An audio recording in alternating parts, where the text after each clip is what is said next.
Hello there, sword friends. Today I have a fun and special treat for you. It's an hour of people rambling into a camera about a sword specifically. Me and sword friend Arthur, or Mr. Excalibur, I'll put a link to his channel in the description down below, both reviewed the Cold Steel Warrior Katana. He bought it, had it first, did a review, then I bought it from him and did a review myself. And we have both posted those, listened to your comments over the last week, and now we're going to ramble into the camera for a while and nerd out about this particular sword and some of the other stuff around it. So that's what's in store for this video. There's no cutting, there's no reviewing, it's just kind of critiquing. If you haven't seen those other videos, I'll try to put them in the description down below as well. Anyway, if you like hearing sword nerds ramble about swordy things, then hey, great. But if not, then this will be quite boring for you. Anyway, that's it. On with the show.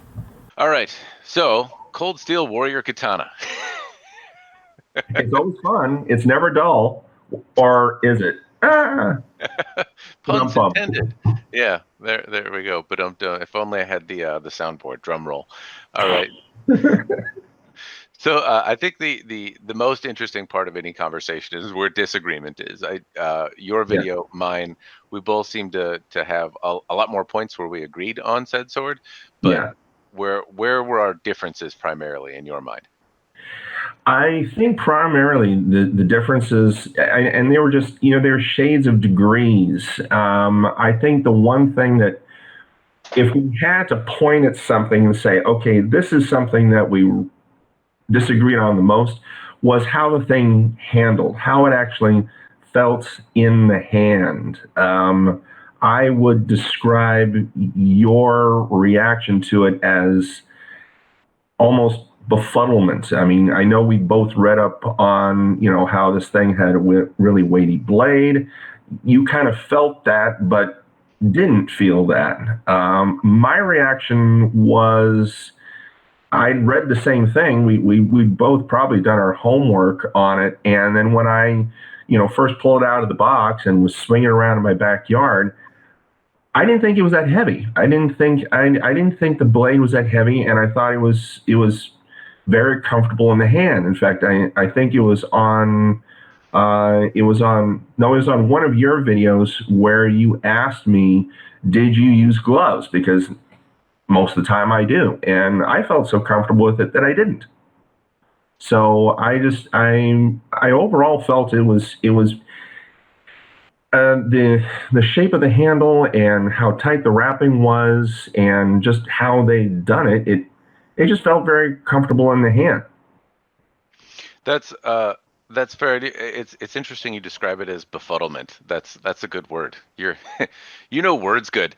That's totally fair. And I think part of my the oddness that I'm trying to wrap my head around is I've had previous experience with this sword, and I recall it being very unpleasant. In fact, I've had multiple iterations of the Cold Steel Warrior Katana before. It was, though, at a time where I didn't study Japanese swordsmanship, or wasn't as further along in the journey, I suppose you'd say, and it was before I did reviews as accurately. So I had far less experience at the time, or at least had fewer of them had gone through my hands.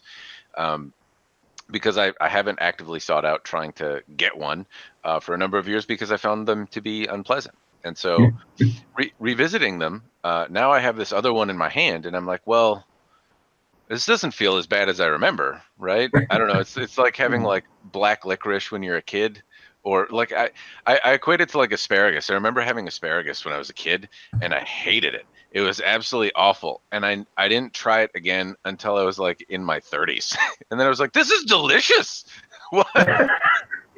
What the hell? Yeah. So I don't know if it's like the some sort of growth as a practitioner, just change in my size as a person. I'm bigger than I was, 10 years ago. I don't know if it's moving around and the experience of having hundreds of blades. And so or is it my own internal bias that like, well, I didn't like them before. I read up more things on Cold Steel that made me perhaps less a fan, I think is fair to say. And is it that commitment to not liking it, that internal bias and having already decided and trying to validate my own opinion? And then I thought about it and doing some more finding. It sounds like there's a lot more variation in the sword. We got a particularly light example. It's 2 pounds, 9 ounces. And as I look at other reviews on Sword Buyer's Guide that provide measurements, it's 2 pounds, 14 ounces, 15 ounces, something like that, which Oh, which wow. which may not be. It doesn't sound like a lot when you say, it's a couple ounces, but uh, No, it makes a that difference. that's a lot of blade. Yeah. And the fittings is, I would contend that the fittings are probably made of not a more dense material.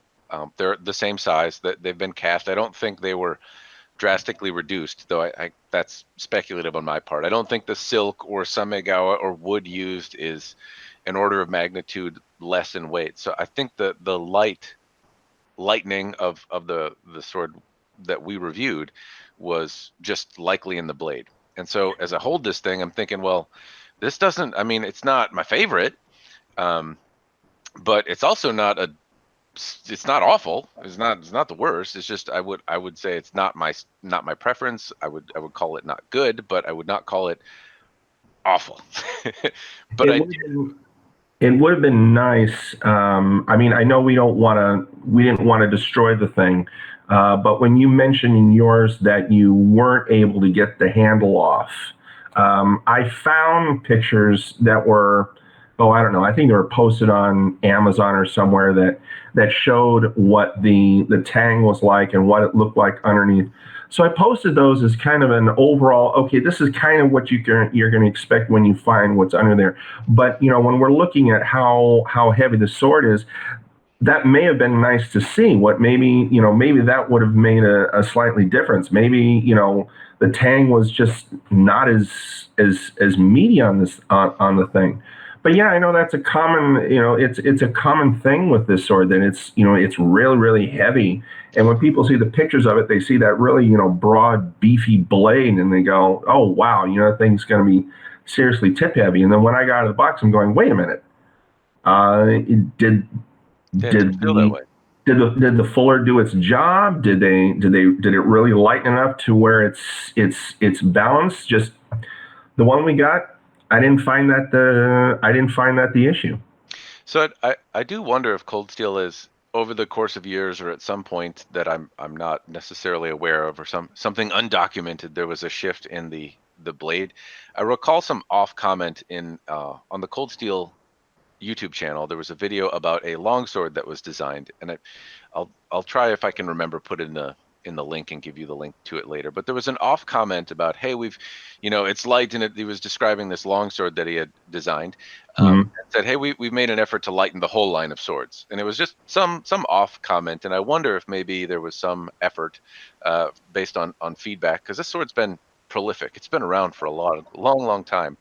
I wonder if they've made some effort to lighten it. In the new version, it looks the exact same as the old version, and so there's just no differentiation necessarily between the two in model type or revision or anything like that. It's sold as the warrior katana, but they're just lighter now than they were in the past.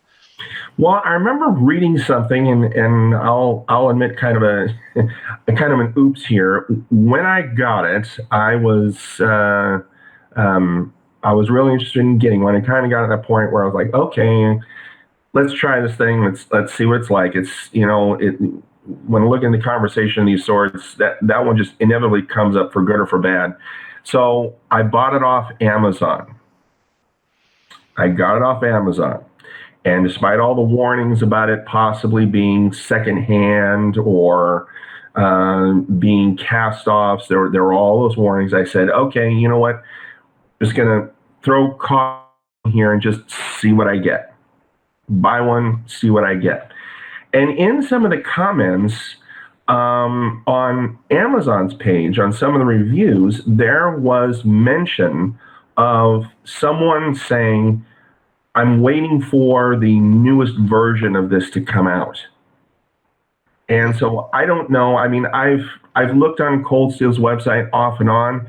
They don't make any, mention of a newer version of the Warrior coming out. But when you say it's been around for a long time, that's kind of an interesting question. How long has that model been around for? That is only something I could speculate on. I know when I started more actively looking for fancy swords, the Cold Steel Warrior was well established already in kind of 2011 when I did that. So it was certainly well before that. People had oodles of experience with the sword and lots of comments already at that point on various web forums and things of that nature. Yeah. So I can't say I know exactly when the model was released, but it's certainly been over a decade. I'd venture a guess that it's probably over 2 decades, but that's just a guess on my part. And it's totally fair. I mean, we expect a manufacturer to evolve and improve, and while the appearance of said sword I personally like, so it's no surprise that it's still sold. So is the Hanwei Shinto. That model hasn't changed significantly over the last 2 decades. It's still using very similar uh, uh, fittings types and things like that. It's Yep. a good seller. So it doesn't surprise me that that's the same, but we kind of expect that the manufacturer improves at making stuff. So it'd be fair to say like they're different. I also recall reading that it was made out of 1050 or 1055, and now I think their website advertises it as 1060. Yeah. And so it's entirely possible that has also changed. I know Cold Steel is a pretty large manufacturer, and every now and again it can be challenging to get a particular type of steel, or your supplier for whatever reason doesn't work out, and so you have to shift over. Well, maybe not manufacturer, designer might be a better word. Yeah. But it's possible they had to work with a different person who works with a different material to get this design where they wanted it. So it wouldn't surprise me if that also changed over time. Well, you say when we talk about the steels that it's made from, it's interesting because 1060 is the same stuff that the Dojo Pro series uses, and you clearly demonstrated on 2 different occasions with 2 different models just how tough that stuff is. So I mean, if Cold Steel switched over to it, you can hardly blame them. If they're kind of mimicking that design in more recent years, I don't know if that's the case, but I mean, who knows? It's interesting that we look at the design of the thing, we kind of scratch our heads going, well, it looks really nice, it feels really nice. Why are all these problems? And maybe we can, ask the question about, quality control issues, and if those various boxes that both you and I checked off as being negatives, this thing would be a real competitor with things like the Raptors and the Dojo Pro series and other 5160 or spring steel bladed katanas that have that rather utilitarian finish to them, and yet they don't. And it kind of I always kind of scratch my head going, well, why don't they? They could actually have a serious. In fairness, I don't know that we have the information to really say that. The people that I think there are people that talk online about swords, and I think the vast majority of sword users just don't care. I mean, they're martial arts practitioners. They go and they buy the tool, and it works okay, and they're good. They don't think about a Cold Steel sword versus a Hanwei sword any more than I think about what brand my garden shovel is. I don't know.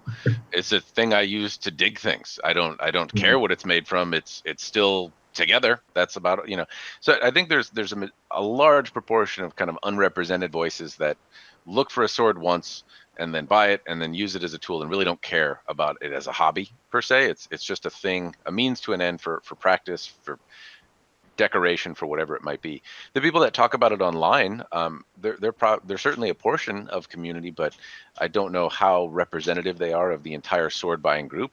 Cold Steel as a company has had lots of chagrins, as have many companies, yet they're still one of the largest folks out there. And if the online voices were swaying the public at large, I don't know that would be the case. I don't see how it could be. So yeah, I don't know. Like I imagine it is a competitor. I imagine it's sold. I've seen Cold Steel swords. I recall when Woot wasn't owned by Amazon. It was a website that you would go to, and it would have like random daily deals back in the early days of the internet. I think it's still a website, but I think Amazon. Anyway, this isn't a video about Woot. Suffice to say, though, I remember going on Woot one day and seeing a Cold Steel katana. So, like, they're sold in places where other swords might not be. It's a prolific thing. There's a lot of them made, and I imagine there just has to be a lot of them in hands that aren't necessarily as vocal or interested in them as a how they compare to other objects. The point is though, I mean, I certainly see your point though. It dynamically it has a pretty bad rep, which for people that are looking would steer people away. And on paper, I don't know why. In fact, I kind of reflected on it because I have a Chines Moko katana that I reviewed not too long ago, and that I would say is a little clumsy in the hand, but not bad. Has a similar reputation for being overbuilt, and it didn't strike me as the worst, but it falls in line. If I look at those three on paper, the cold steel katana, the Chines Moko, and I'm sorry, my Hanwei bamboo mat, one of my favorite swords of all time. Yeah. They all look like the same thing on paper. I mean, very, very similar. I think as if you were looking at them through the weapon dynamics computer lens, and you said, well, you like the Hanwei bamboo mat, there's a pretty good statistical chance that you're going to like the Chines Moko and you're going to like the Cold Steel Warrior. Yet that is not the case. And so I've kind of been practicing with all three over the last week or so, just like, why do I think this?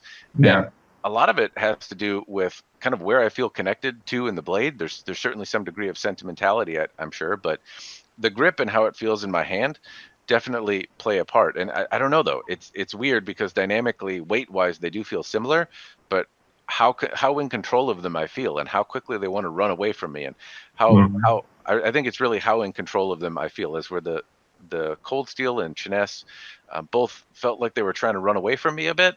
I don't get that same sensation with the bamboo mat I use, even though on paper it looks the same. Well, I find the Hanweis, and it's not necessarily a bias against Hanwei.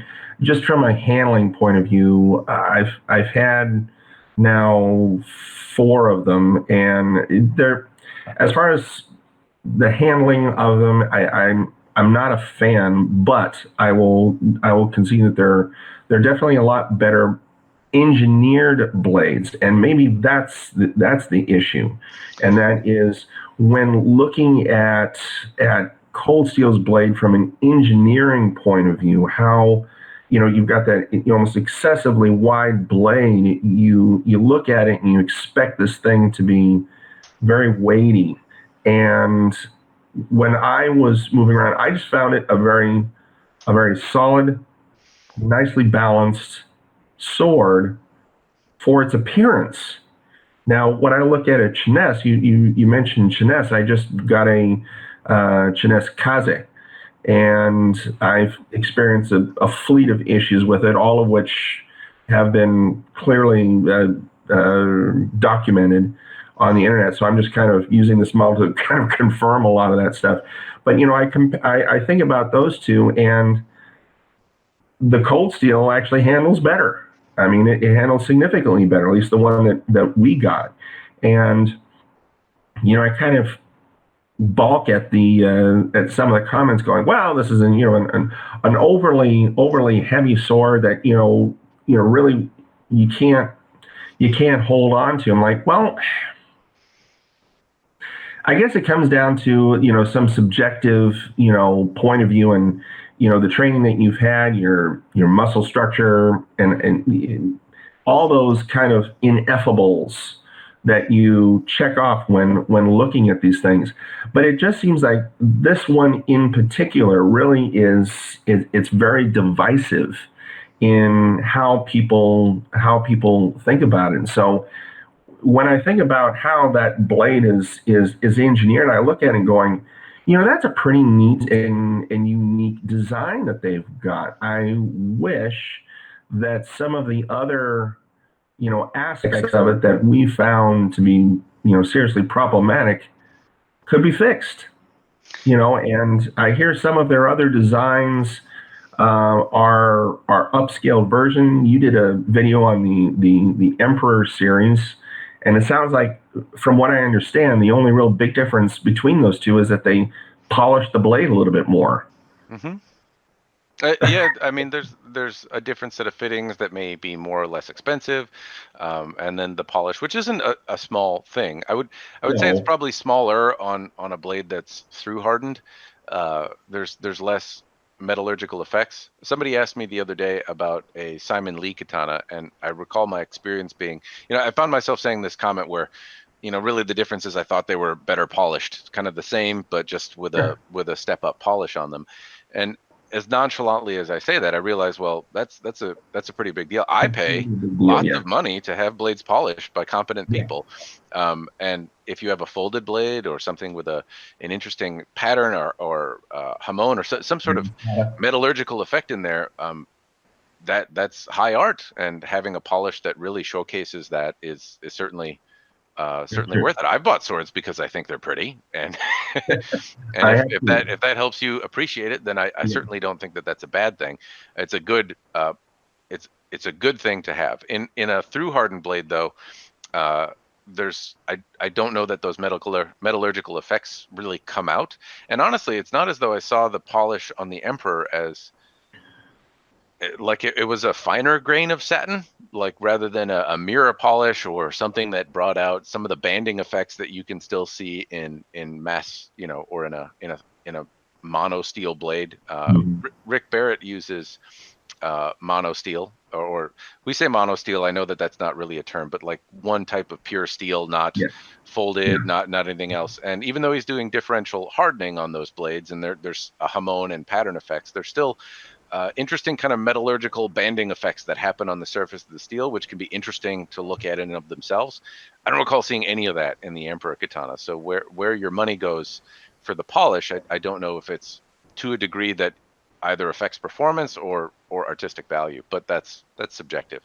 One other thing I should note is as I'm talking about comparing the Cold Steel Warrior, the Chines Moko, and my Hanwei bamboo mat, I should really refer to that as a custom piece.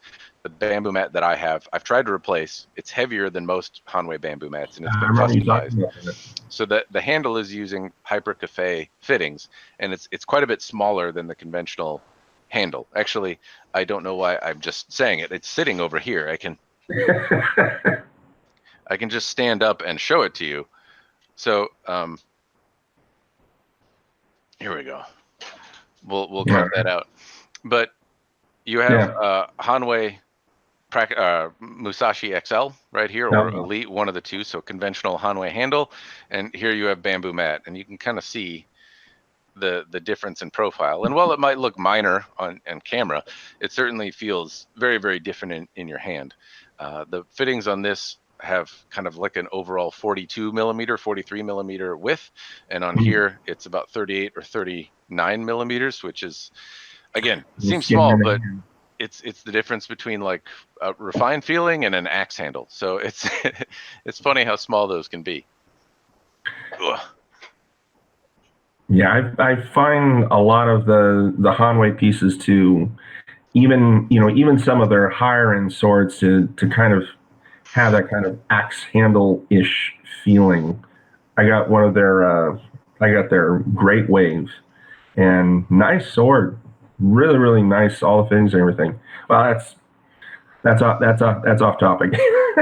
Yeah, you can't disparage the Great Wave though. That's got swirly Mitsudomes on it, so it's perfect. The Cold Steel, but I mean the Emperor series, I guess, is the thing that's closest as far as size, as far as just the overall dimensions of the sword to the Warrior. I mean, we could talk about the from what I understand, you had the Okatana version of the Warrior at one point. Yep. What was that? I mean, obviously larger. You talked about the thing just being overly huge. I mean, is there any comparison between the two other than them having similar fittings? I would. It was just much bigger and heavier, and so I recall a sensation of wrist strain. I had that sword and like a baseline Lutel greatsword, and I recall having like a strain of tennis elbow, or like an elbow injury that was causing some discomfort, and either one of those made it scream at me when I was using it. So yeah, I don't recall them being particularly wieldy. The flip side though, I also have up somewhere in this armory of mine, there's a Cold Steel Nodachi, and that's it's like if Conan the Barbarian was Japanese themed, it seems like that would be the sword of choice versus the Atlantean. And it has this giant weighty feel, but just given its odd shape and overly long handle, it doesn't have the same disproportionate, terrible feeling. Yeah. But when you hold a katana, even an O katana, which is under the assumption of bigness, right? You're expecting it to be weighty, but you also expect it to be able to do katana-like things, right? Yeah. So the same way you would expect a smaller blade to function as a katana if it's a like a 25-inch blade and still kind of just hitting the threshold of katana, you expect to use it in a similar capacity. In O katana, you also expect to be able to do katana-like activities with it, but when you swing it the same way, it creates a lot of strain, and it was very heavy. And that's, I suppose, the main complaint. And one thing that I recall the warrior katana being in my previous experience was this cumbersome dead weight in my hand, and it didn't feel like a weapon. It felt like a chore.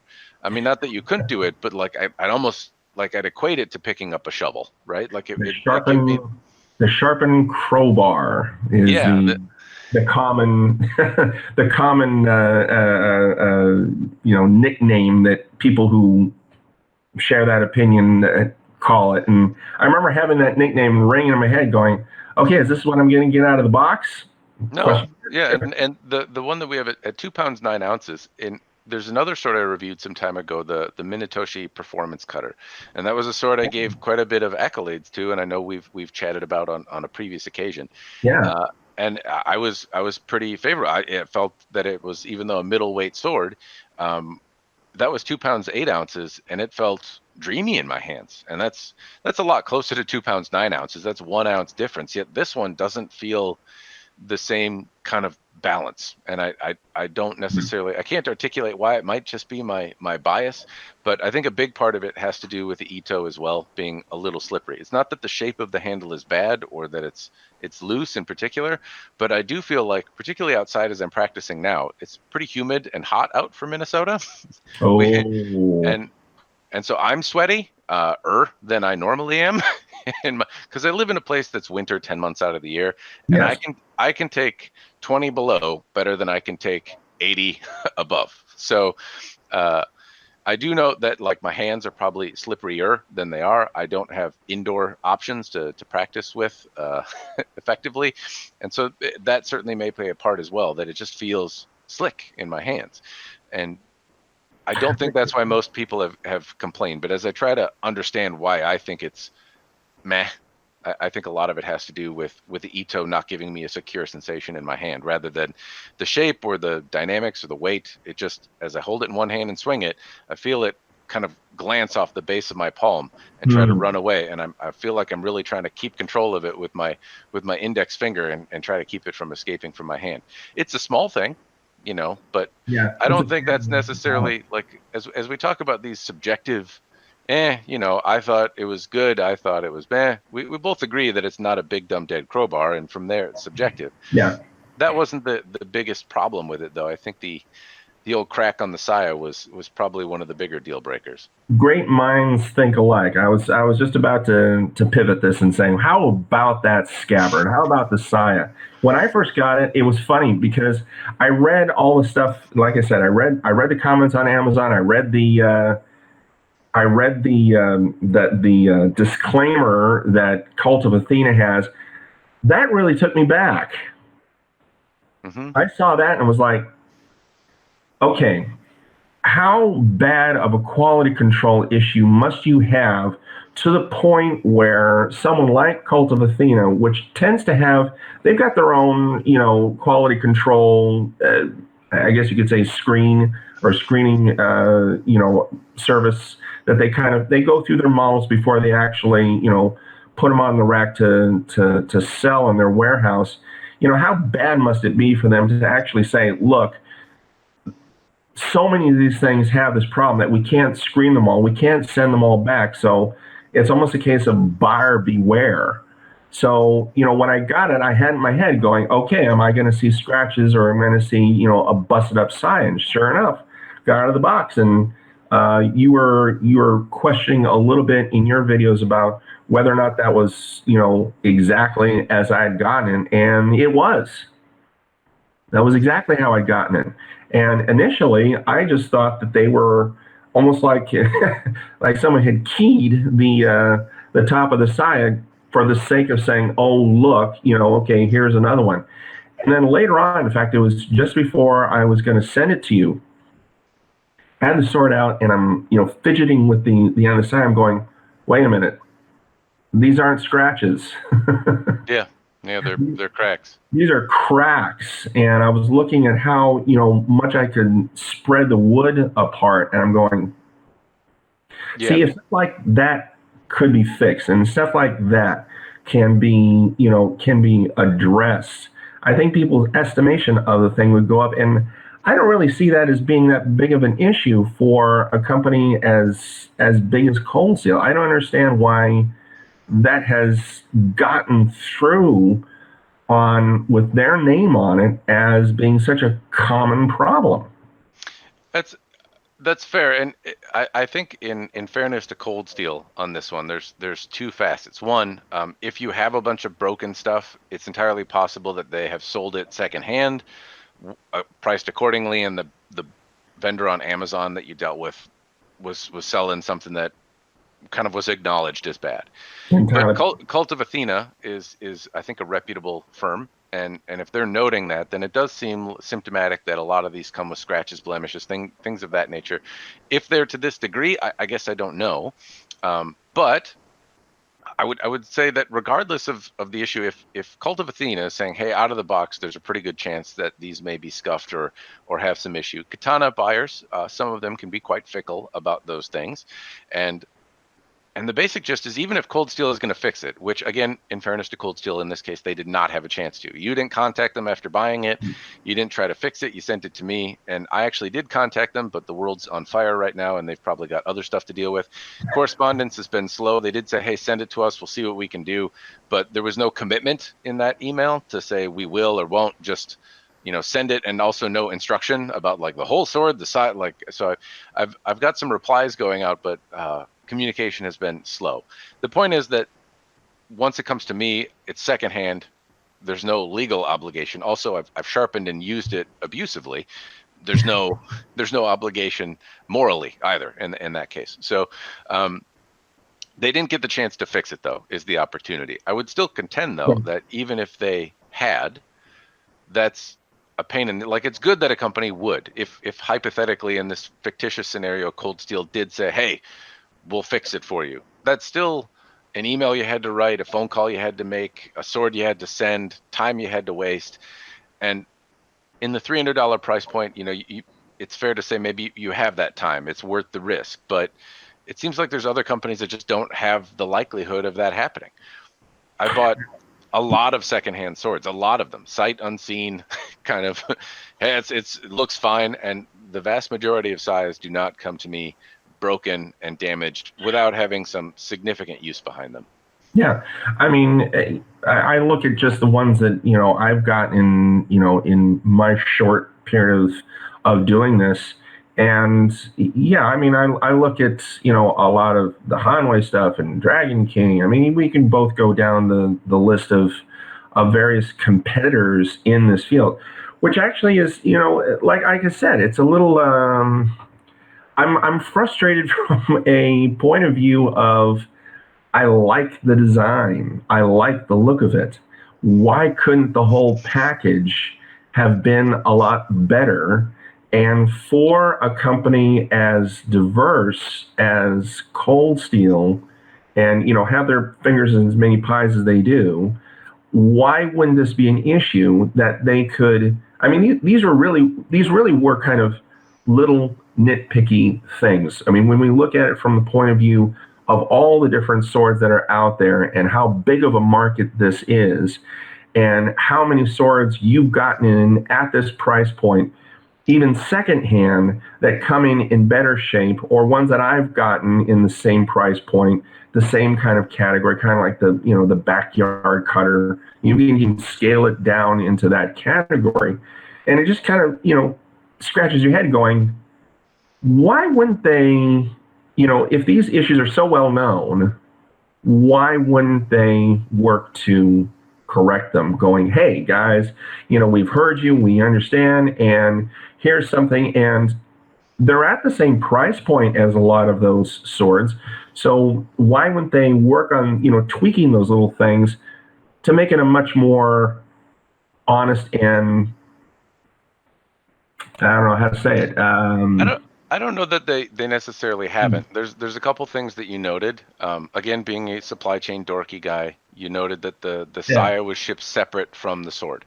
So that isn't something that's very common. In most cases, the sword that I have received has been inside the saya. There may be wax, there may be oil, there may be cellophane wrapped around the blade to protect it, but very often it is shipped inside the scabbard with some or no additional protection from there. Yeah. The Cold Steel shipping the saya separately would suggest to me that that's a conscious choice that was made by somebody at Cold Steel to mitigate this very problem, but it doesn't seem to have had that result. So, and it's a fair assumption that that somebody made that choice and probably paid extra for the shipping material to wrap around the sword to mitigate the problem. But again, I don't know. Cold Steel has made a lot more things than I have, so I imagine they're probably doing something. I would have to guess that is the case. Also, I have to.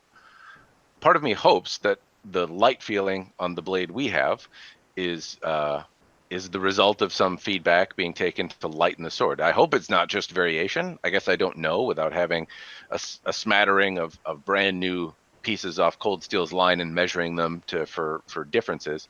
I hope it's an intentional choice to lighten the blade based on user feedback. The other thing that people commonly have complained about in the past is loose ito and janky cracked fittings. And in this case, the handle it feels like it's glued on. I don't think it is, but it's on there so secure that I feel like I'm gonna potentially bend the tsuba or break it with how hard I'm gonna have to hit it, or mar the blade because I'll have to put it in a vise to get it apart. Were you even able to get the pins out? Yeah, the pins came out. One very begrudgingly. I broke my. I have a bamboo peg to push pins out, and I broke it trying to get the. But the point is that the handle didn't come off at all. So I did take it. I hit it with a hammer trying to loosen it, and I can still see where the tang is from where I removed the pins, and it didn't budge. There's zero movement at all. Everything is still rock solid tight after taking the pins out and hitting the tsuba with a hammer to get it to come off. So that's why I say, like, I feel like I would have to now risk damaging the sword to get it apart, and that's not necessary. So perhaps that's a response to feedback, knowing that the majority of customers, anyway, I could play devil's advocate here and say I think some of what I'm seeing is probably the result of a quality improvement effort, but maybe misguided, because I'm still hoping, like, I want it to be tight but also removable. I want it to be light and nimble but still strong, and I want the saya to not be broken. Want our cake and eat it too. Well, and that's the thing. One of the comments I recall seeing on YouTube was that your expectations are too high. You're looking at a mass production sword. Your expectations are too high, and that's certainly a fair point. I think both of us are out there kind of sharing our experience, and people choose to spend their money where they are. Hopefully the video helps. But I think the expectation of this stuff being better, sharper, coming apart, and doing those activities is because other things for $300 do it. Yeah, that's and that, like I said, that's for me. I remember when I was first looking at when I decided to do the channel, I was kind of scouring YouTube, going, okay, handmade katanas. I remember punching that into the search engine dozens and dozens and dozens of times, and just kind of rearranging the words just to see if I could get different different results. And the warrior katana kept on up, and it kept on coming up in a plethora of different people who had either commented on it or cut with it. Of course, Cold Steel's own marketing footage came up, every single time. I think that's actually one of the reasons why it's so popular, is because of that footage. People look at that and go, "Ooh, will it really do that?" But anyway, it's also one of the reasons people dislike Cold Steel. Oh, yeah, that's undoubtedly. I mean, I think people who are in this kind of niche community of ours, and look at this hobby and have handled more than two of these things, they look at that footage and go, "That's cute." Well, I think they take it with a grain of salt. Yeah. Well, I don't know about that. So I think most people would look at that video, the one from 10 years ago where Lynn Thompson's chucking it and they're cutting all sorts of mats and jamming it through car parts and stuff like that. And I think there's a handful of people that will see that and be like, hey, this is the Ginsu knife marketing of sorts, right? And they're trying to sell stuff, and obviously, like I don't expect it to, but it is cool that the thing is in one piece after going through a car hood. It is cool that they're chucking it and it didn't break apart or anything like that. So Yeah. there are some elements of that which are good, but I think the community finds it perhaps disingenuous from the standpoint that, like, well, I mean, you saw how sharp it was when I got it. I threw it out and I had to really power through the cut to cut through a tatami mat. So yeah, maybe the sword you had cut through 5,000 cuts with a tatami mat, but did you have to get like a bodybuilder to swing with all his might to get through it? Because that's not really fair, I think. And yeah, like it might go through a car door, but like what did you have to do to keen up the edge? If you didn't switch the sword, also what happened to it? Like, did it rattle? Were there any bends? Did you have to straighten it? Did you have to keen up the edge through cuts? All of that might be expected, but that wasn't part of the marketing message. No. It was kind of like, it's perfectly sharp and it'll cut through cars and then cut through tatami and check out slices tomatoes, and a lot of people will, in fairness, see that as the hyperbolistic American style marketing that's out there, right? It's the infomercial of the day. But other people see it as like, well, if you're trying to practice with it, if you think that this is going to be an effective tool for the money right out of the box and last forever, you're giving people a pretty unfair expectation, because the sword is not that. No, I mean, and that's, but I think also it's also what it sets the Warrior apart from just about every other model we've looked at. I mean, look at the dozens and dozens and dozens and dozens and dozens and dozens of models that you've looked at, and just, in my comparison, the short list, and how many of them have that level of marketing behind them? Zero. Yeah. I mean, and I think that's what kind of makes it almost an enigma in this community of ours, because you've got this huge marketing campaign behind it, and yeah, you take it with a grain of salt, but at the same time, you're kind of scratching your head going, huh? And often that question leads to people like us actually checking one out. It's like, okay, well, a few more bucks in their bank because we were curious.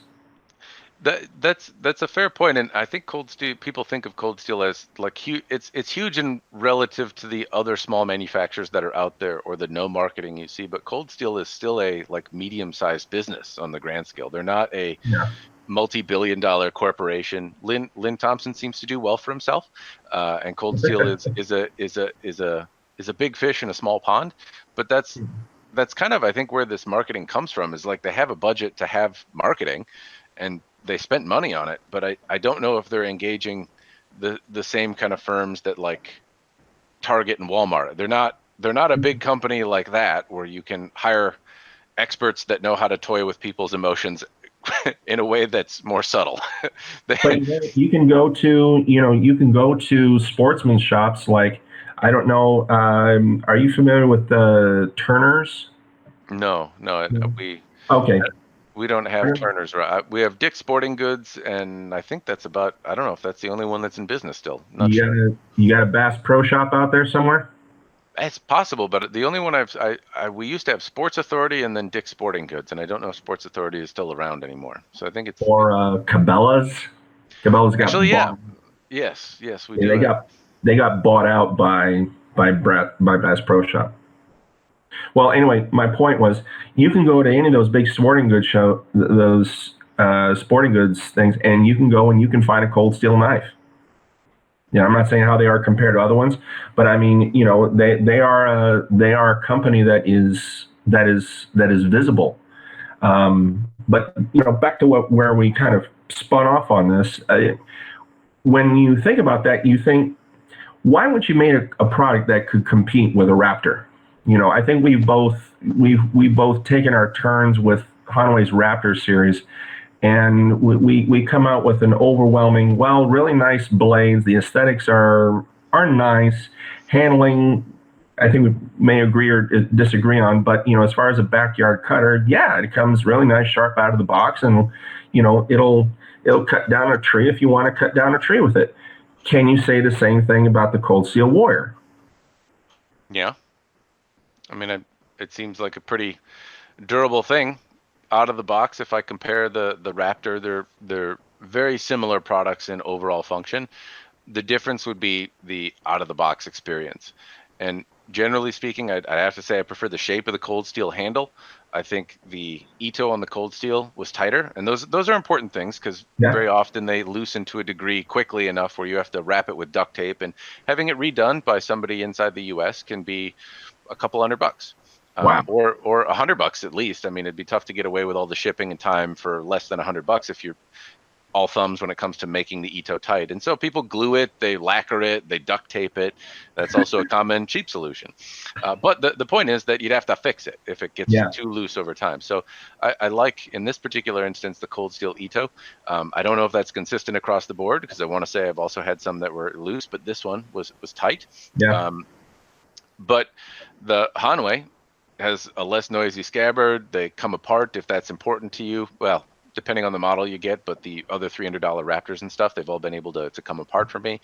They come sharper out of the box and ready to do tamashigiri, which is based on what the video suggests. They're cutting tatami mats, and based on the sales description, they say it's a good product for tamashigiri. Yeah. I would say that the Raptors come out of the box with a sharpness level ready to do that better. If you're going to do it competitively, anyone that's using a sword to do tamashigiri competitively tells me I got to learn how to sharpen the sword, and that all of them need to be keened up out of the box. Yeah. I would say that the Raptors come with a level that's sufficient, or at least better than the cold steel has. And the sayas aren't broken. Like, they're less noisy, and they're also in a condition where I can use them and not worry about them being broken out of the box. So there's some differences. Can either one go whack into a tree and survive? Yeah. Probably. I mean, in terms of them being functional, durable products, that's I don't think in question. And honestly, something that deserves a tip of the hat, right? Like, we do nitpick over these small things, but basically, any of these, you can go in the backyard and whack a log, and in my experience, they don't break after that or bend. They're all in all very durable products. And for $300, like, you could buy a sword. Exactly. You can chop stuff with. It's pretty cool.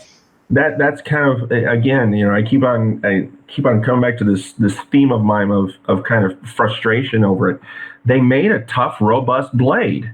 I mean, is it particularly keen, sharp right out of the box? Not in our experience. You even had to sharpen it up yourself. But the fact of the matter is, once you did sharpen it, and you plowed it into various different things, didn't break, didn't bend, didn't roll, didn't ding, didn't dull. I mean, I whacked it into an ice cube. I mean, I read on several places where people just outright said, you know what, this is a good, really wide blade. You can afford to have it, ground down some, and you can put a real keen edge on it, and poof, you've got your cutter. You can, keen it up, sharpen up really nice, and for $300, done. And because of the overall just toughness of the blade, you're getting your money's worth. And I guess that's a credit to how well they are, or whoever they've subcontracted out to. How well they've tempered their blades, how well they've heat treated them. And, if it is in fact 1060 these days, well then, it's proven to be a reliable material. So they've checked that box, and, to their credit, that's the design very much lends itself to that kind of, that credibility. Yeah, and that's I suppose the thing is, when we talk about these $300 swords, I don't think it's bad, right? Like, I don't think you're not getting $300 worth of sword, and that's I suppose not the question. It's really, who else gives you more for that $300. You might be getting a $600 sword for $300, but somebody else might be giving you an $800 sword for $300, right? And so, Yeah. and as we look at the competition on the market, that's where the struggle is. Not that the cold steel piece is a ripoff, not that these failures aren't unforgivable or something that you can work with, and not that even that you shouldn't expect some degree of failure or imperfection for a sword at the price point that you can kind of work around. The question is, does the competition do better? And so as I look at Hanwei in general, I'd probably go with a practical XL, similar wide beefy shape, or a practical XL light, similar wide beefy shape with a bohie in it, and they're similar in price point. Yeah. I don't know if the practical XL light is still around, but they do make light bohie variety with wide, thicker blades. Or I'd order something wide and thick from another custom manufacturer, and I think I would have more confidence that I would deal with these same issues, but I'd still get a blade that kind of checks all the same boxes. And I think that's what it comes. I think that's what it comes down to. I mean, when you're looking at something, first of all, who is this? I think when you look at Cold Steel and who they are marketing this sword to, are they? I mean, one of the things that kind of flashed in my head when I looked at it compared to just some other ones that I had hanging around, going, this is kind of the Amazon Kindle Fire of the sword world. It definitely hits almost a niche market because of its design, because of its popularity. But yet you look at, especially the promotion videos and going, okay, I know the one that I'm going to get out of the box doesn't do that. But man, it sure is going to be fun. Price of $20. I think the Musashi $50 sword is the Kindle Fire. Oh, okay.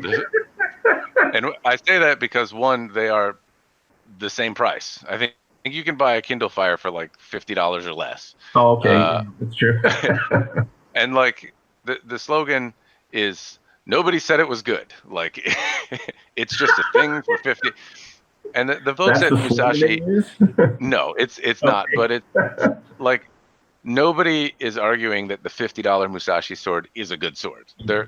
It's the best sword you can get for $50. $50. And the Kindle tablet seems to be like, hey, it's got a name, and it's $50.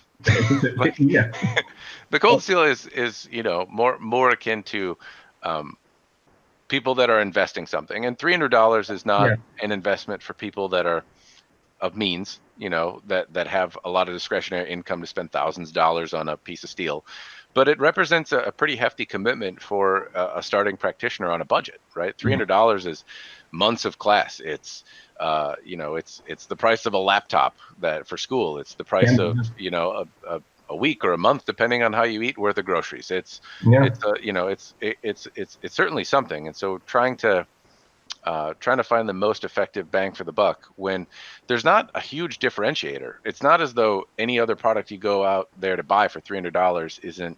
It's not like you can buy a local katana for $300 made by your local artisan. That's not a thing. It costs a lot more money. Pretty much everything comes out of China. Pretty much everything is, checks similar boxes. Pretty much everything is, you're giving your money to some design company that distributes for a forge they contracted in China. There's not a lot of stuff. So I'd suppose it's, which one checks more of the boxes. Well, I mean, when we look at we can just look at the comments that were populated in just the videos we just did in the last couple weeks. And you can see the same brands, the same comparisons being drawn as we have right here. And, it's the same ones.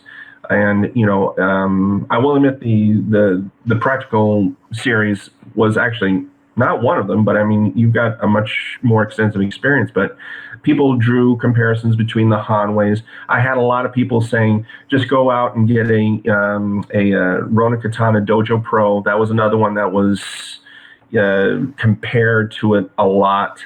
And you know what? They're right. Even when it comes down to your money for about 300 plus bucks, there are ones where the aesthetics are comparable. We actually agreed on the aesthetics being very nice, but when you look at something, popped right out of the box, what can I do with it right out of the box when I get it, right on my front doorstep, what condition is it in?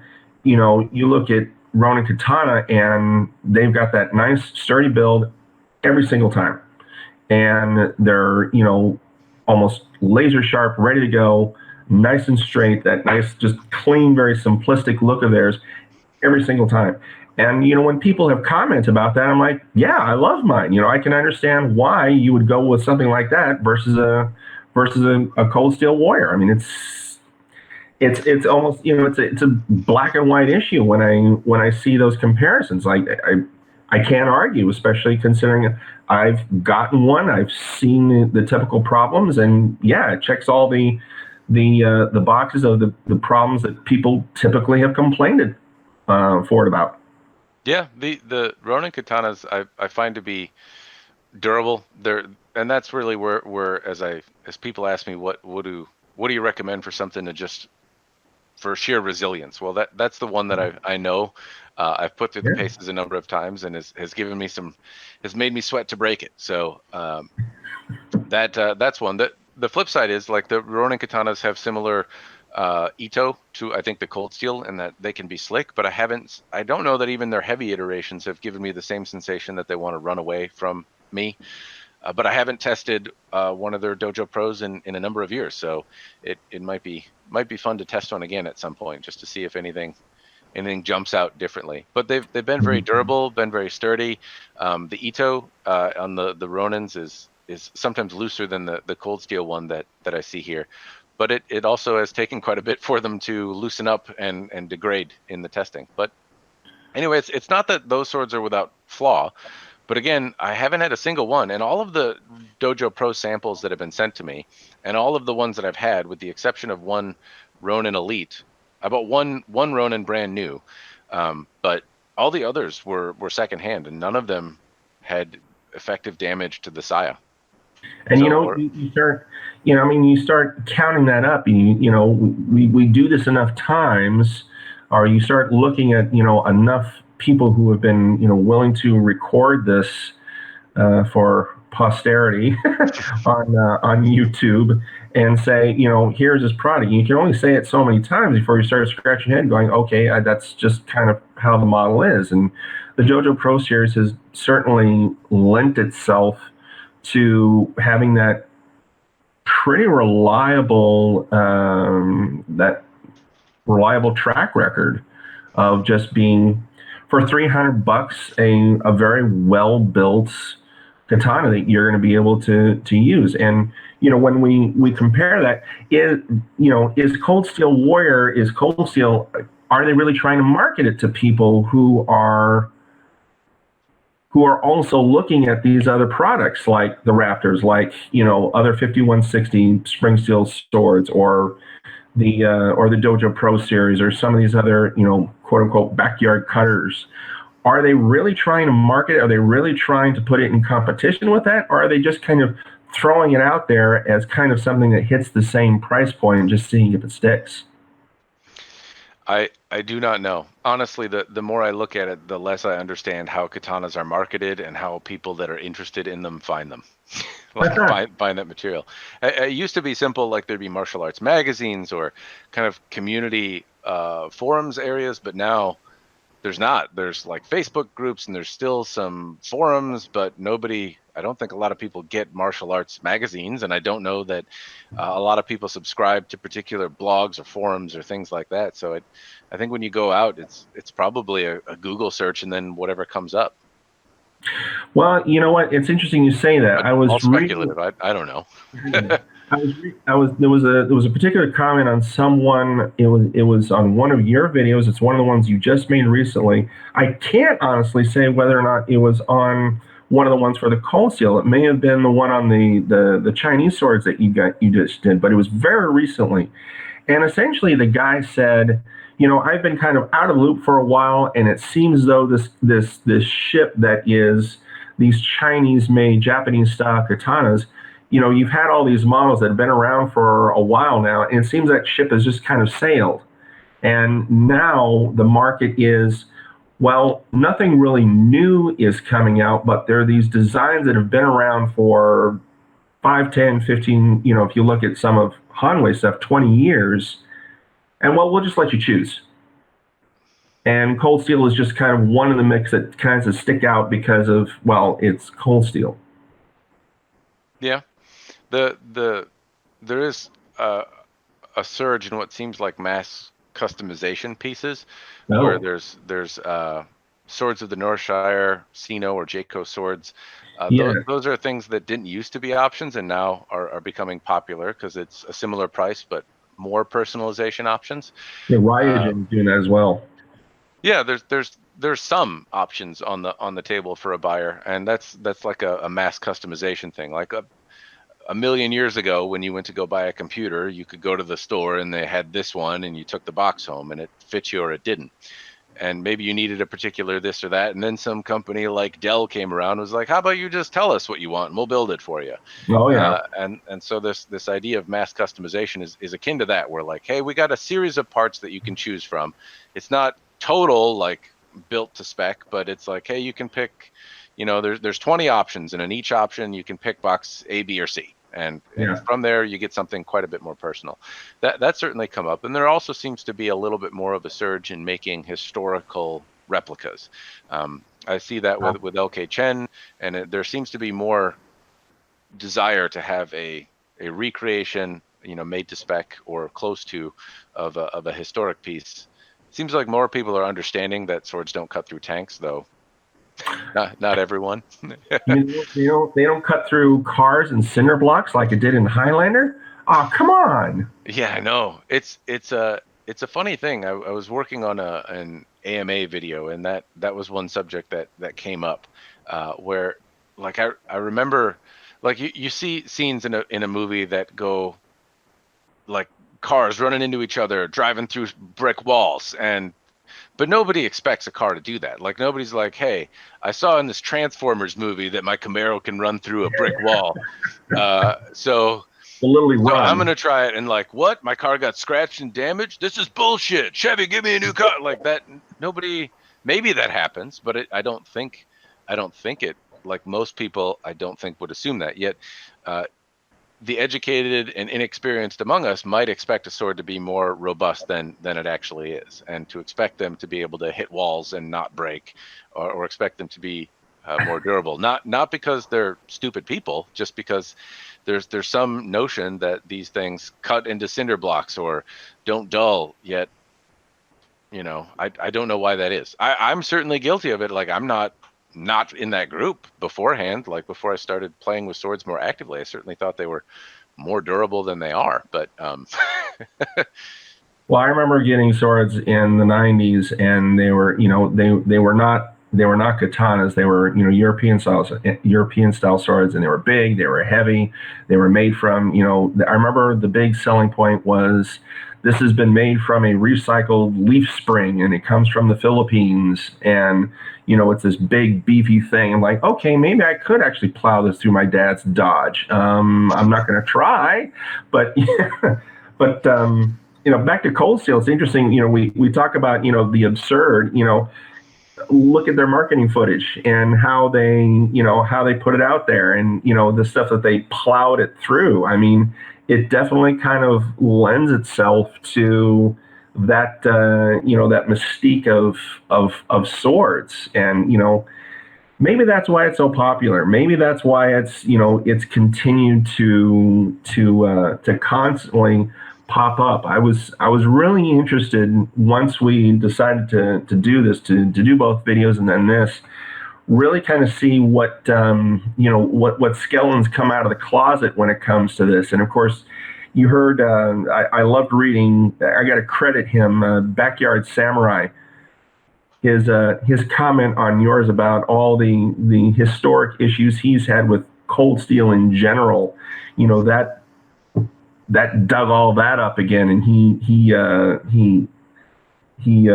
resurrected that whole conversation pretty definitively. So it's always interesting that whenever this particular model comes up, it's like poking a beehive. All of a sudden, people in the community really kind of start buzzing about it, and you get people going, I'm cold steel warrior. So I think I it don't know. had the desired effect.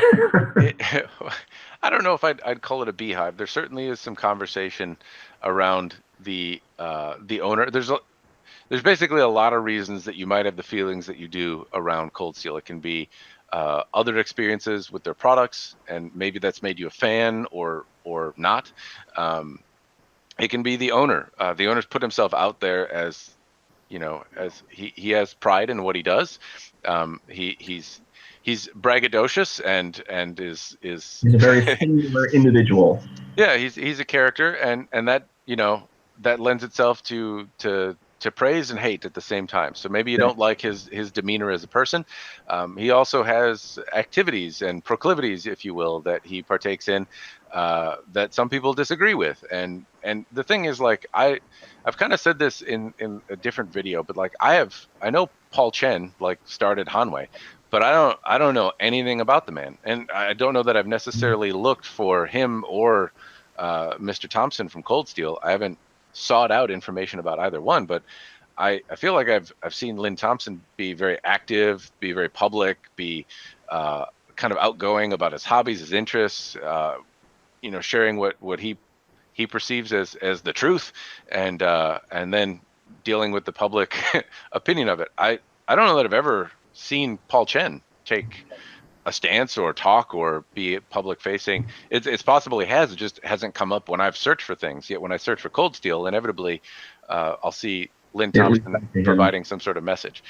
And so there's a lot more opportunity. He's a lot more out there, and so as a result, there's a lot more opinions about his opinions, and I think that happens anytime you put yourself out there. And especially if you're the biggest fish in the pond, there's going to be people that chime in about it, whether it's due or not. Yeah. But yes, I don't know that it's a beehive. I think it is interesting to find out why you don't like it, though. And in this case, there's a lot of people that don't like it because it's really heavy. Well, maybe that's changed. Maybe it's worth another look, or maybe it's not, because there's still some obvious potential where you can spend your money elsewhere and be confident that you won't have those issues. Maybe you don't like the owner, and if that's the case, then hey, talk with your money. Don't support him. Or maybe you love the owner. Hell, then buy a Cold Steel Katana if you're a fan of the company. They seem to be durable products. I don't think it's going to break or shit the bed on you. It's just you might have to sharpen it and glue the side together a little bit. You mentioned that speaking of just other Cold Steel products, you mentioned that there were some people who had reached out to you to do the Gold Lion. Yeah, I've had requests to do it, and that's you've reviewed that. Well, I would say as soon as Cold Steel came out with new models, there was a Steven Seagal style some Naginata style wakizashi. I got requests for that, and then the Gold Lion, the new kind of fancier version of the Cold Steel's products, but I haven't had any of them. So I've had all of their base models, that like the older ones. So I've had a number of the Warriors, I've had the Dragonfly, and I've had the Emperor Katana, but none of the newer ones. The Golden Lion, the whatever else, and then the newer Nito looking wakizashi, which I will admit looks really cool, but I haven't had one.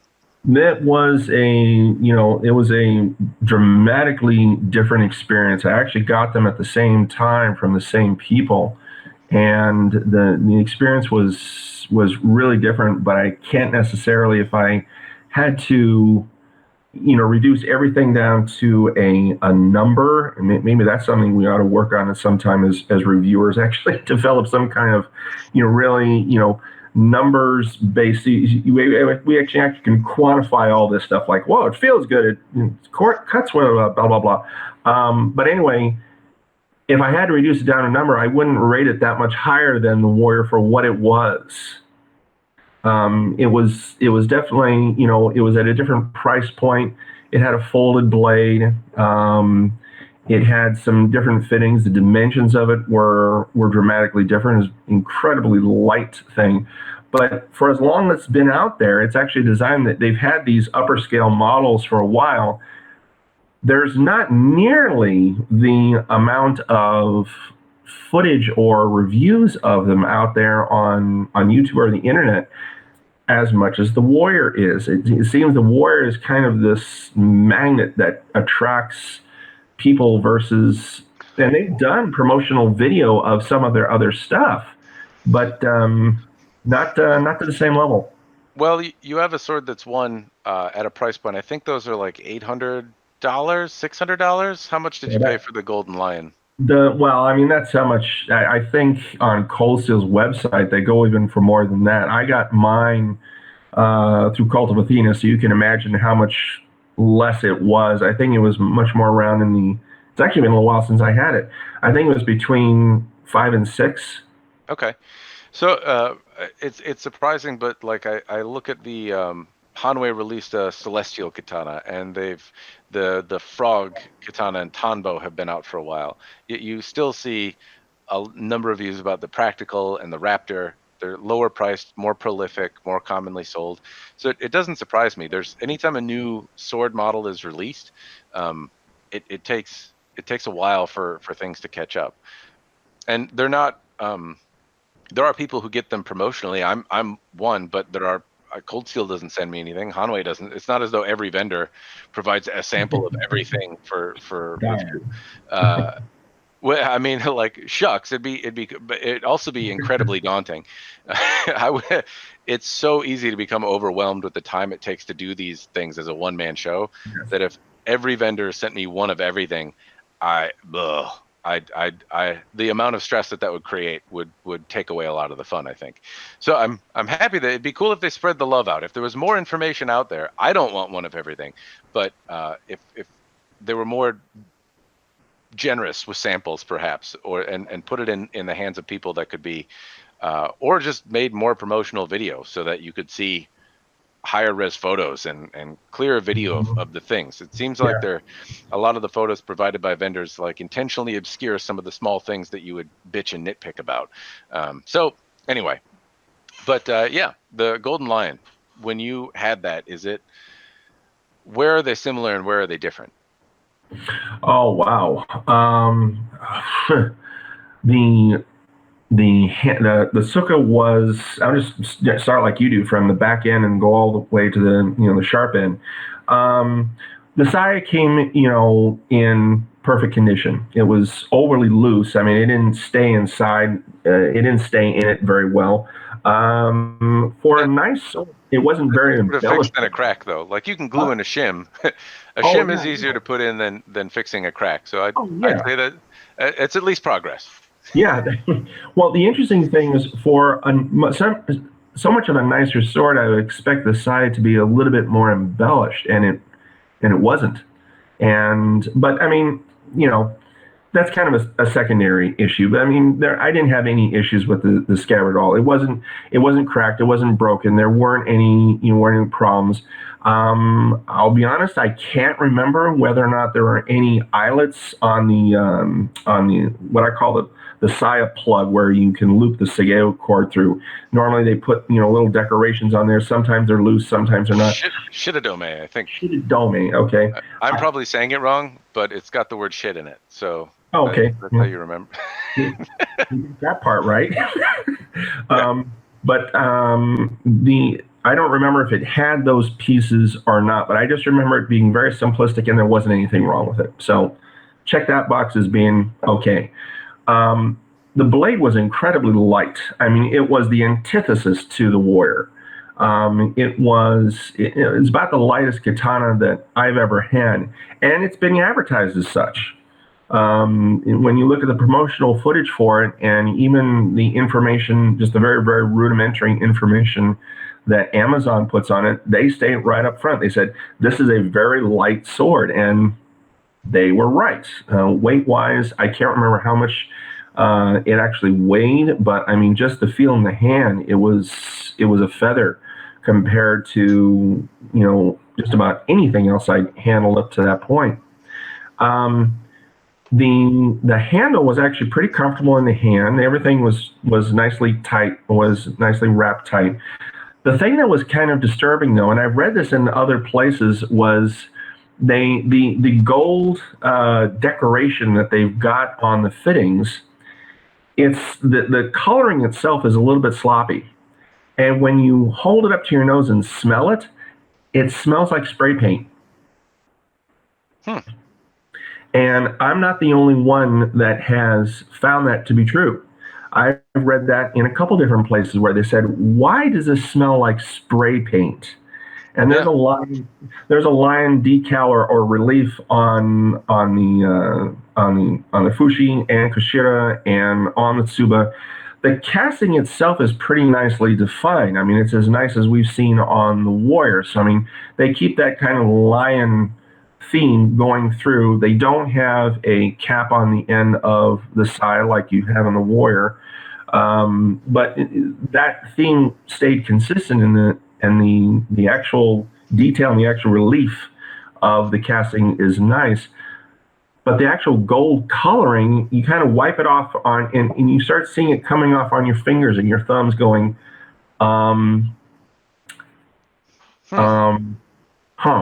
Shenanigans. I call shenanigans. Yeah, it's like I don't know about that. But I remember when I was cutting with it, the thing is absolutely really nice. I mean, for someone who may not have great amount of upper body strength and really wants to swing away at things, this thing would be the one for you. I mean, it's very lightly built though, so if anything, it's probably good for tamashigiri and not a whole lot else. I mean, this is not something that I would suggest plowing through twigs and underbrush. The hata on the hata pattern on it was very nice and showed up pretty well, which was nice. So aesthetically, it had some really. It cut for you pretty well. Huh? It cut for you pretty well. Yeah, actually did. Not rattly and Ito seemed tight. No, it did rattle, and that was an issue, and that was the I always get them confused. Which is the fushi? Which is the kushira? The fuchi's the one up by it's the collar on the handle by the guard, and the kashira's the end, the little nub and the pommel. I'm always getting those switched, and I've heard people on YouTube get them switched. Okay, I get them switched. Then. Yeah. Okay. So the kashira was loose. I mean, I could wiggle it, and that was right out of the box. So when you said antithesis, it really seems like they are opposites. Like your saya was loose, and so like even though this one was tight or cracked, it was still actually tight. It was just cracked. So not cracked, but loose. So the opposite problem. The handle was really, really tight and well cast, and no odd odors as far as I could tell.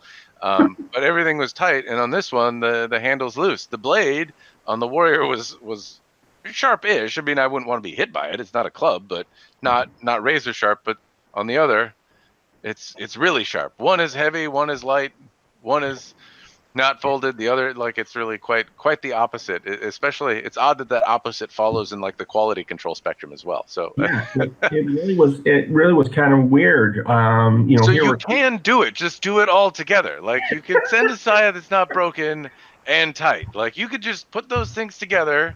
You can make handles that are tight and have good Ito.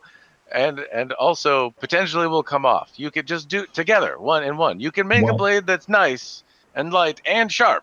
Just in one thing, please. In one thing, I feel like a line from a movie coming out. You can do it, Yeah. Very good. Yes. Well, then they can do it. There's hope for the future. It's possible. I mean, I think at the end of that video, I basically said. My impression was that they had got a hold of a forge that did a very nice job on the blade itself, how balanced it was, how it looked, how sharp they made it, all the different elements of it. And then everything else looked kind of rushed. Well, it's possible they're doing the same thing. I find them very, very similar. Now, I haven't had the Cold Steel Gold Lion before, but I have had some higher-end Dynasty Forge pieces. And if I look and compare Dynasty Forge to Cold Steel, they have what look like similar hands on the blades. The Musha series from Dynasty Forge has a lot of similarities in the type of polish and the fit and finish levels that Cold Steel does. They have a lot of similarities. There's some differences in blade design and geometry, and I would say that the Dynasty Forge pieces don't give me the same sense of heft, but they're still beefy, if you will, at least in that lower line. But in the folded series, they felt quite a bit different. I've had the Daimyo series folded pieces, and they looked really nice and felt really good, but the fittings on them were not at the same level as the blade. And it sounds like on the higher end side of cold steel, you have something similar. You have kind of haphazardly placed golden embellishments. You have kind of fittings that maybe are beneath the level of quality that you see on the blade. But the Dynasty Forge pieces, I put them as like a fantastic feeling blade that seemed like a great candidate to be remounted by somebody more apt at putting them together. Yeah, I had a few of them. I had a few of the Dynasty Forge series myself. I had it was their Silver Wave katana, was the Bushi series. And I also, I think it's also the Bushi series. It was their O katana. It was the folded steel version of that. The O katana was excessively heavy. But then again, O katanas kind of lend themselves to that problem. But I remember comparing Do they seem like they have similar hands working on them? I don't know if it's true or not, but I've heard speculation that the same forges or same places are working on the swords. And obviously Cold Steel doesn't make the swords, they contract them out. And Dynasty Forge, I would speculate, is doing, they don't necessarily have a forge themselves, they're working with people that are manufacturing them, and then they're selling them as a brand.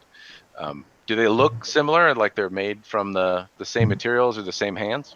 That's not a bad comparison, especially the Silver Wave, the Bushi series one that I got with the Cold Steel Warrior. They both had a bohie. I bought the one with a bohie in it.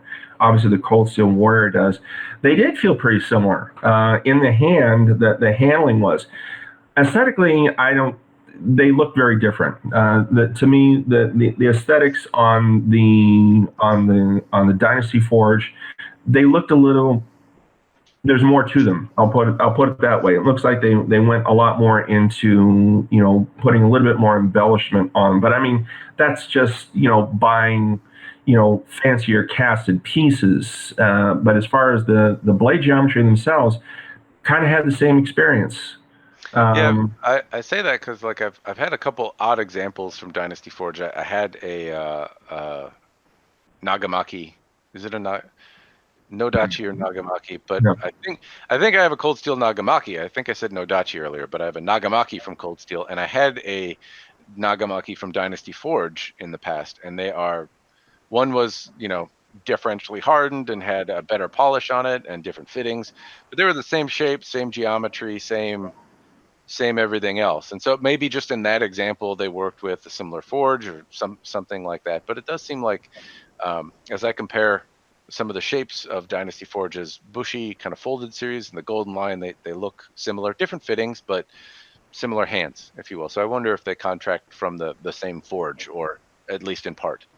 You know what? I tell you what. If you want to hunt it down, Backyard Samurai in his rather, he made a comment on my videos as well that was pretty voluminous on what he thought of it, and he went into the name of the forge. He actually listed the name of the forge, that at least the information that he has is where Cold Steel gets the Warrior Katana from. Now he said katana is plural, so I'm inferring from that he means all of their swords, but he listed on this one in particular, and I can't remember. It began with an H, and I can't remember what the name of it was. Hawano, I think, or some, I'm probably mispronouncing it, but that sounds very familiar. So I mean, he even had the name of the forge of where these things come from. Now, supposedly, Dynasty Forge is, at least the company is located up in Canada, isn't it? Might be. I'm not entirely sure. I've chatted with some folks at Dynasty Forge, and they're pretty generous with time and information and such, because I had some questions about the Tamahagane line and how they define it and some of that kind of stuff. But I don't know that I have any answers about where they contract from. The main thing is, I think, it can vary. right?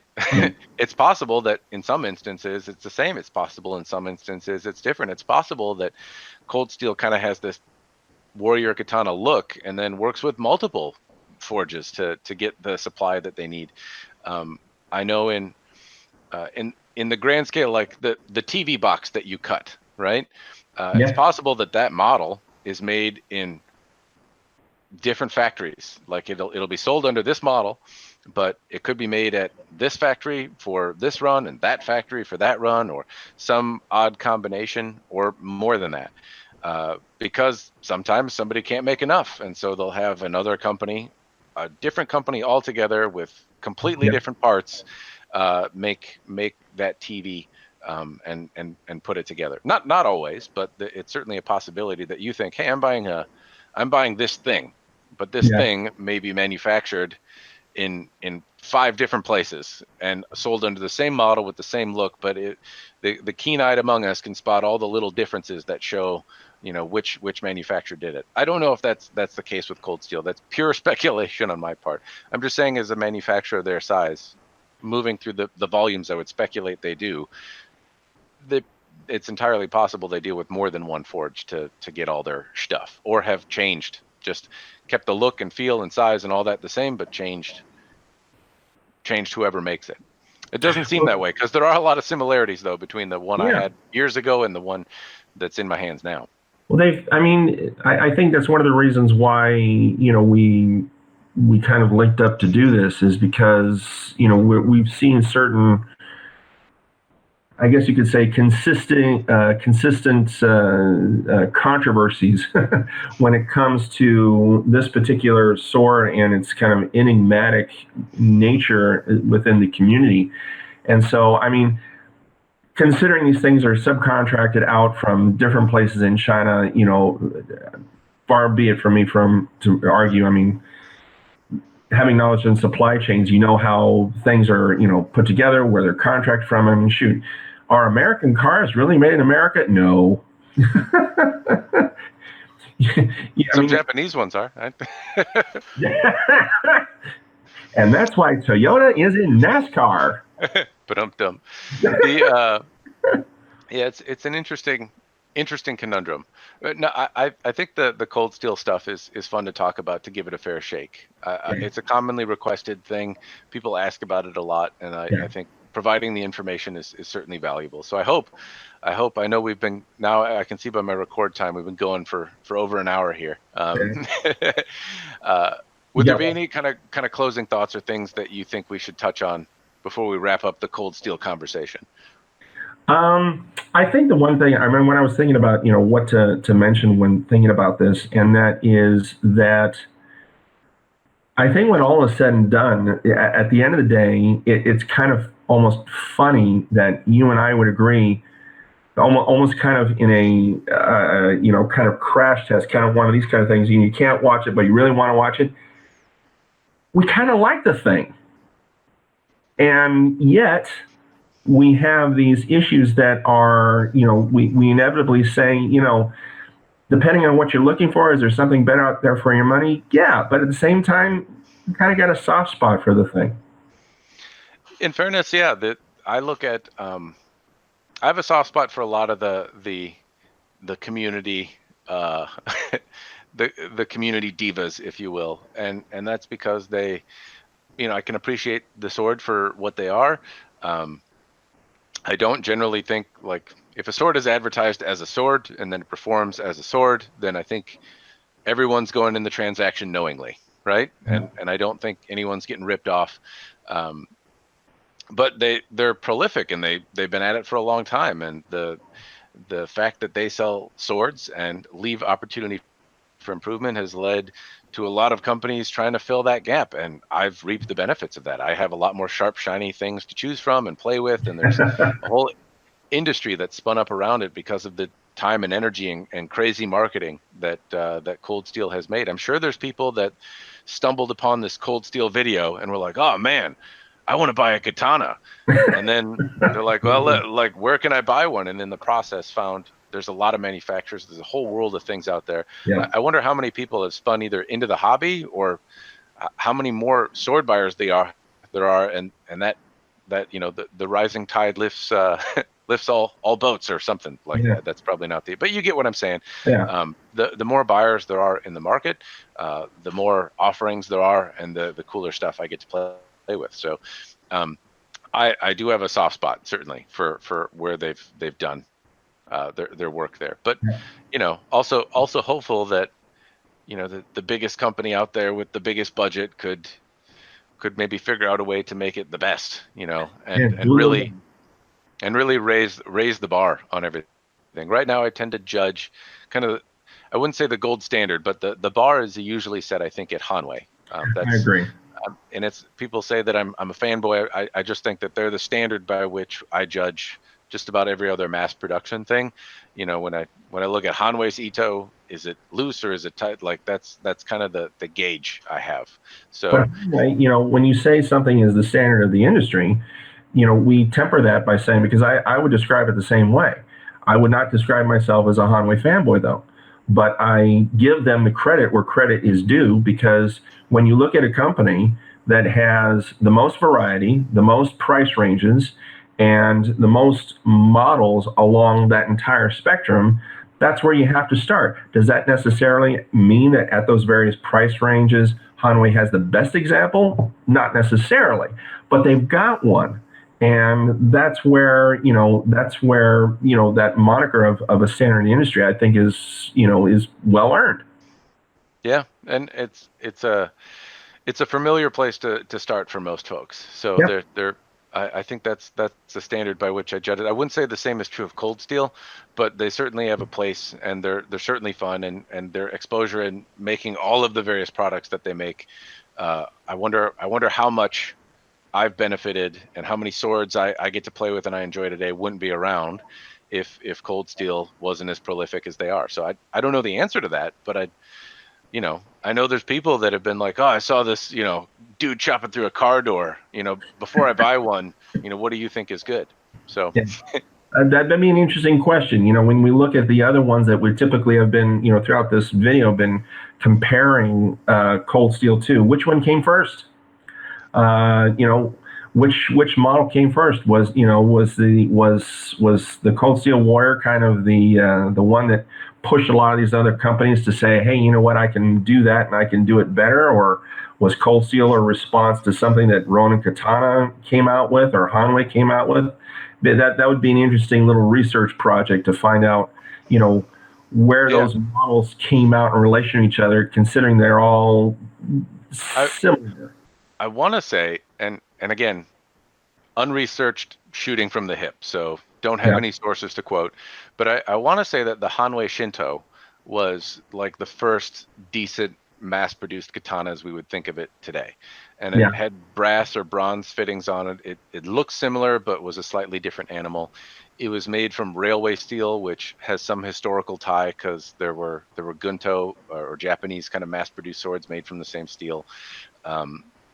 And I think that was late 90s that something like that came out. So I don't think that was the first mass-produced katana, but prior to that, I think they were less of a reproduction than Hanwei had made to that point. They made something that felt like a sword, was made from a similar steel, had some of the aesthetic characteristics of an actual sword, some of the actual profile, which has gotten lost a little bit today. Similar looking fittings and Ito wrap, and not this beastly club of stock removed nonsense, which it seems like some of the swords prior to that may have been. I believe it was also sold at a price tag of like $1,500 in 1990s money, right? So with inflation, I don't know what that would be, like $1 million. I'm not sure. But well, I remember Hanwei's. Well, it was under all those names kind of blend into one. Hanwei, Cass Iberia, Paul Chen, that whole long. So Cass Iberia, as I understand it, is a distributor for Hanwei. So they're the people that. So Hanwei is the forge, as I understand, and Paul Chen was the kind of head of that. And again, maybe just my interpretation from a guy who hasn't studied. So again, grain of salt. But I think Paul Chen is associated with Hanwei Forge. He's making the stuff, and Cass Iberia is distributing them in the United States, or wherever else they happen to distribute them. I remember- I think Museum Replicas was actually the one that may have distributed the original Shinto, though, or maybe some other catalog or something like that. I don't know if it was Well, Cast too, Siberian. I remember it was through them. It was through Museum Replicas that I bought the original practical katana by Paul Chen, and that was I want to say late '90s sometime, and that was the first one. That was the first one that I remember people saying, "Oh wow, it's actually a carbon steel blade katana, and it really looks and feels like it." And I remember going, "Oh wow, this thing really feels cool." And look at the pins; they're made of steel. But for the time, right? I mean, that's one of what I say, like this proliferation of these katanas, Hanwei and Cold Steel and these other companies, kind of started this thing, and people were like, "Oh, I could buy a katana." And at the time, I think that thing was like $400, and now look at what $400 can buy you. You can get a folded steel, like I reviewed a sword from Jayco, or Sino sword a while ago, and it's like $300 for a Sanmai folded steel, differentially hardened. It has a rattan wrap saya and some really goofy off the wall set of fullers, and yeah, I mean, it's really interesting thing, which is far more complex, and it's $300 in today's money versus $400 in '90s money. Like it's like electronics; they get better and cheaper, and it's a strange thing. I got a handmade. They're yellow bamboo design, and it's a folded steel blade, and it's got some really nice fittings for it. And it was below $400. I'm going, if this had been around in the late '90s, this thing would have easily cost $1,000, $1,500 because there wasn't anything to compare it with back then. And so if someone had taken that and tried to market it, they would have said, okay, this has to be over $1,000. And, there wasn't anything to compare it with back then. So yeah, it's exploded since then.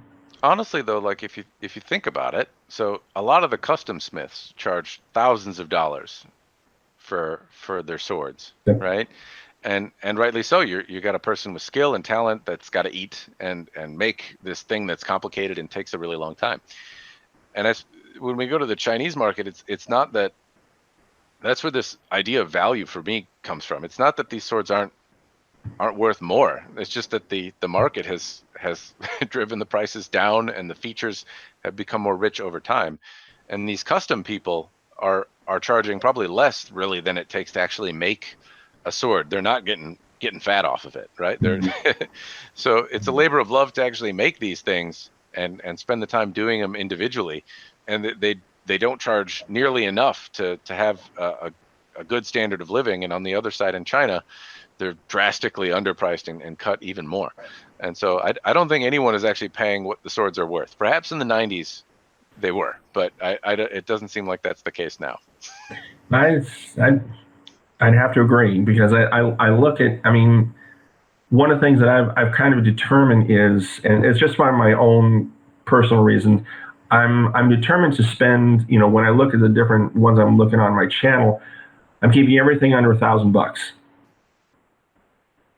That's kind of where I'm trying to stay, and I haven't even scratched the surface. Yeah, there's a lot of options. When I look at what's out there. Well, this has been fun. Yeah, this is cool talking about this. Sword time, ramble time. Well, yes, we should wrap it up. It is now, I don't know how long it's been, but longer than anyone is still watching. So who knows? Who knows? That's right. Well, anyway, that's I suppose we can wrap it up here. I appreciate the time, sword friend Arthur. Mr. Excalibur, I'll put a link in the thing to your channel and all that fun stuff. And thank you much. Hopefully I can remember to put links to whatever the hell we've talked about through this video. All right. We'll do. All right. Have a good one. You too.